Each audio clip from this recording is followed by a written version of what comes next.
Hi guys! Hi everyone. We are sitting down again at the table with another discussion.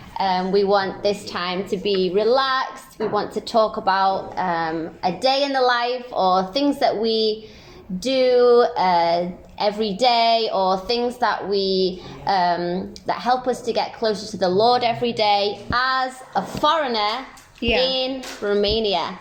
Yeah. We know that.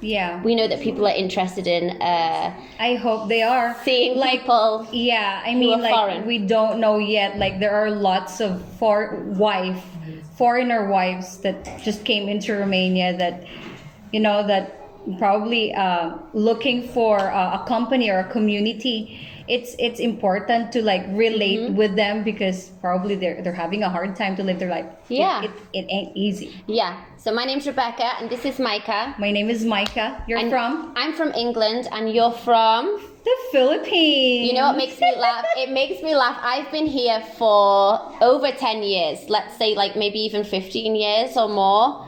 In all of that time, I think I met one British guy in a park.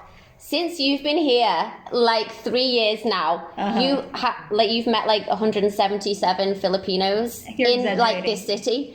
Oh, I'm yeah. like, what? How do you find your clan, your tribe? You've all gathered together. That must be good for you, though. Through Facebook.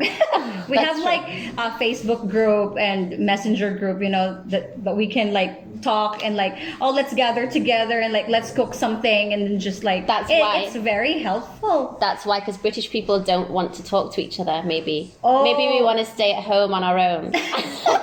And drink some tea. Yeah.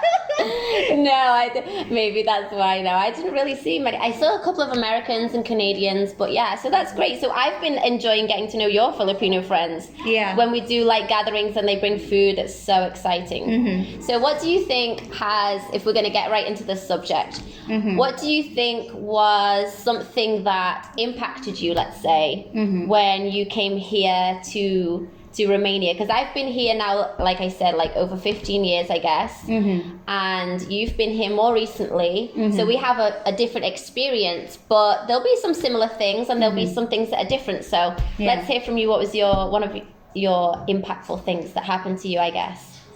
We're going to do some funny stories as well. Yeah. We'll do funny stories. Yeah. I came here 2020, just like I think a month before the lockdown. It was a month before the lockdown. Yeah, so it was like favor, from the Lord. And after 3 months, I got pregnant. Yes, girl. And then Go forth and multiply. Yeah. You did it. so it's like I was not really able to practice Romanian language because Right. since it was pandemic, I stayed at home most That's of the true. time. Yeah.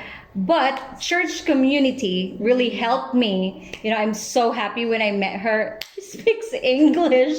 And my kids, And the they're kids. excited that you speak English. Yeah, it helped me. It spoils me not to speak in Romanian. But yeah, anyway, so that's mainly the reason why I was not really able to practice Romanian right away because of the pandemic. And the pregnancy as well, it makes you stay home. Yeah. No energy really. To do things. No energy. And then I feel like, and then I have, after 8 months, I got pregnant again for my second. So for 3 years, it's a lot of things. Yeah. Yeah. But yeah, I feel like it's a lot, but I feel like I've been here for 10 years. Maybe Yeah, it's you just feel 3 like that. years. Yeah. Yeah, very grateful. learned a lot. Very grateful for church. It's I cannot imagine living in another country without a community. Yeah. I don't know how does it work. Yeah, no, difficult. That must be difficult. Well, Yeah. because we'll probably talk in another episode, part 2, part 3.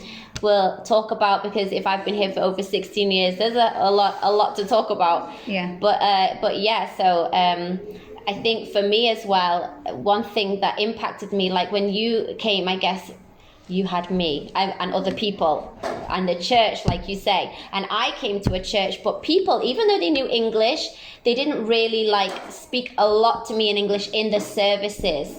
And I'm enjoying now that you're here, that we speak like more English, because it's good for me, you know? Yeah. But I think, like you say, that like it kind of helped me to learn Romanian in those first years. Yeah. To be surrounded by Romanian. And we lived with my mother-in-law and my father-in-law, and she thinks that I am super, super, super clever, and she tells everybody that I learned fluent Romanian in like a month. Do you think, does it help? I didn't know Romanian, but it helped because she was talking to me like in sign language, like, do you want to eat? And I'd be like, yeah. So she thought I understood everything that she was saying, bless her.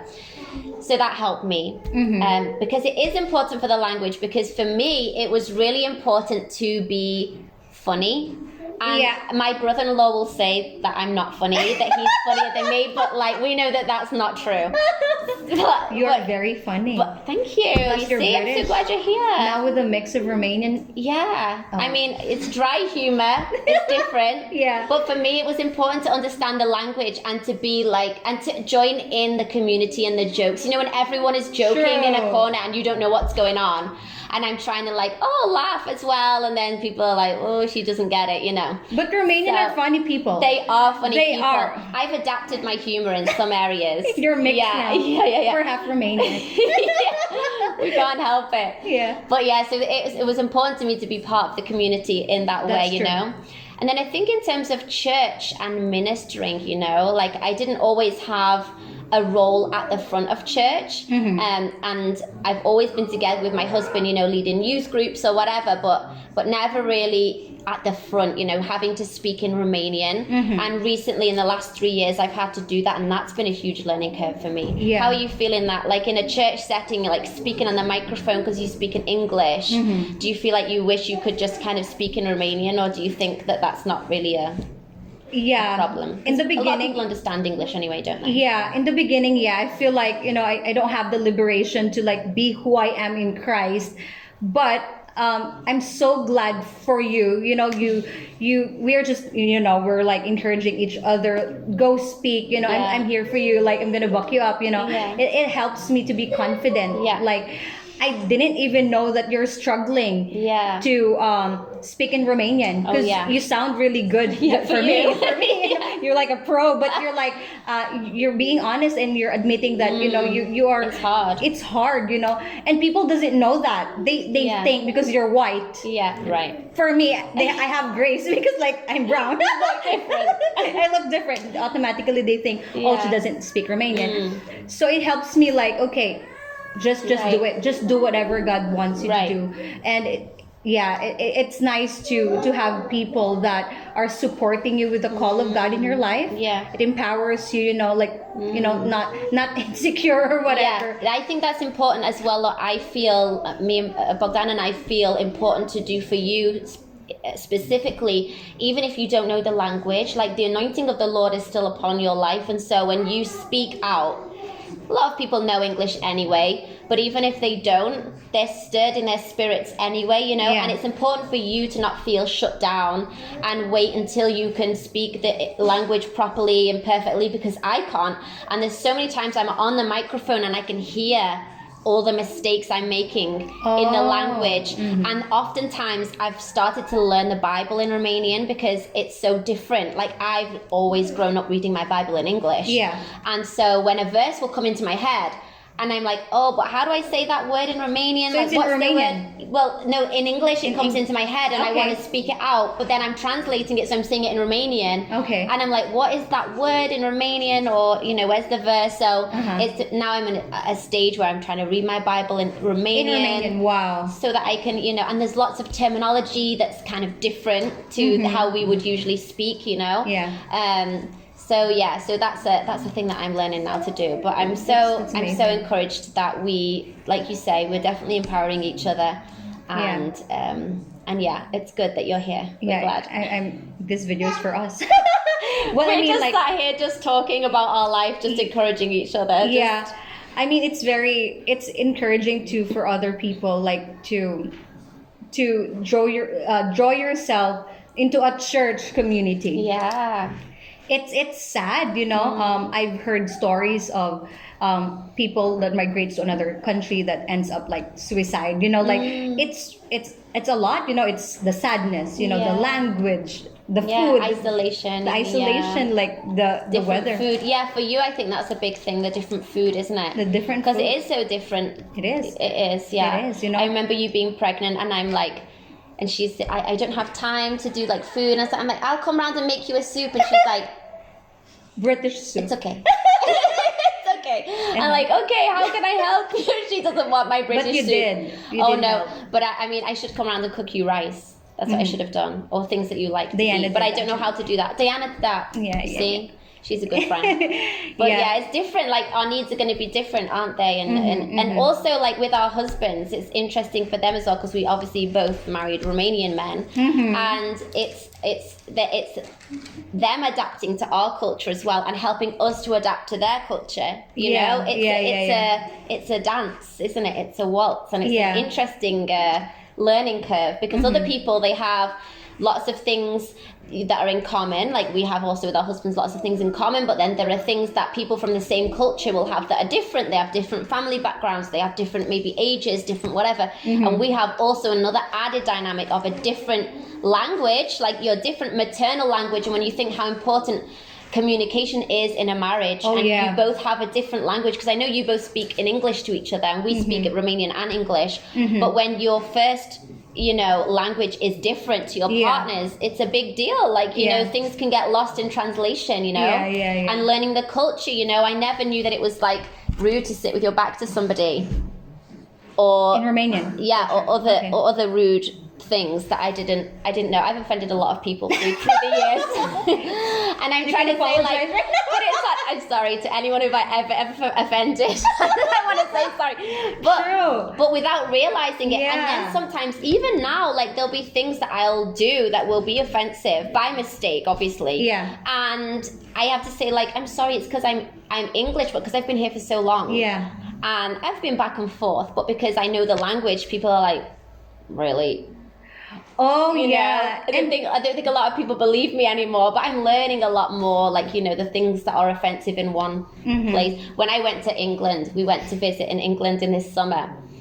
I went to the shops and I came home to my mum and I was like, I can't stand it anymore. The amount that people apologize to each other in the shops. In England, it was so frustrating. I was in the shops and there's somebody in the queue. So there was like one person in the queue and one person behind. And she's like scanning her things, next person. Sorry, I'm so sorry you had to wait. I'm so sorry. I'm like, she's in a queue. Of course she has to wait. You don't have to say sorry. It's okay. I'm sorry. Oh, I'm sorry. I only have this money. Oh, it's okay. Oh, I'm so sorry. Oh, I'm so sorry. I wanted to say like, you guys, chill. But because I've got used to here where people don't usually apologize. Yeah, it's so different. So it's different, right? It's so different. Interesting. Yeah, that's true. Should we tell some funny stories? Yeah. You have to say yes now. You don't want to say no. Yeah, culture. You know, it's so funny. You know, Asian people over there, like in Asia. Right. It's so funny because I love my mother-in-law. She's so thoughtful. You know, you communicate with the emojis. That's so cute. This is so cute. We communicate using Google Translate. Thanks to Google. You know, shout out to Google for that. Yeah, like, but now we have a very good relationship. I'm so grateful for her. You know, she's giving us food from time to time. Yeah, and that's what Romanian moms do. Yeah, it's a cultural thing. It's great. Yeah. So she is giving us like a chicken. Yeah. Like a one whole chicken. That she grew herself. That she grew herself. Wow. And Adi likes it. My husband likes it because it's clean. You know, he knew that it's a cultured chicken. So when I checked the chicken, I said like, where are the chicken skin? You know, and chicken feet. and I was like, why is it your mom is not giving it? This is not okay. You know, like she threw away the best bits. They're missing. And then my husband be like, what? Where are you gonna eat the chicken feet? He said like, honey, that's the most important part of the chicken. They don't know that we eat chicken feet. And I told him we remove the nails. And he was like, that is so disgusting. You're like almost offended that she would throw away the best bit. Yeah. That's so funny. And then she would prepare like like a rabbit. Okay, in the Philippines, like it's a pet. It's a pet, And I was yeah. like, mommy, she prepared a rabbit, a special one at Easter, I think. Like she's like, oh, try it, you know. And I ate it, and she said, "That's a rabbit." And I said, "Like that's offensive. That's a pet." That's a pet. That's horrible. It's like a dog in the Philippines. Yes, like eating fluffy. Yeah, Oh, it's no. so different. But yeah, now I eat rabbit. Sorry. Yeah, we my changed. Filipino folks. We adapted. We adapted. We adapted. So in conclusion, we've adapted. We've had to adapt. We have to. And so this is like an opening introduction of, you know, our life here. Yeah. What it's been like up until now a little bit. But I think we're going to do a part 2. We're going to do a part 2. Where we're going to go a bit more in depth about daily things that we do, you know. Yeah. Maybe we'll do that. Daily things that we do as being a foreigner in Romania. In Romania. We love Romania. We love Romania. We love our husbands. We love our husbands. And now the we most. have Romanian children. We do. We So definitely do. Yeah, so we'll see you guys next time. Thank you for watching. Thank you for watching. Bye. Bye. We're so natural. I was thinking we couldn't make it too long because otherwise. Well, people How won't many watch. minutes? 12 minutes or 13. That's okay.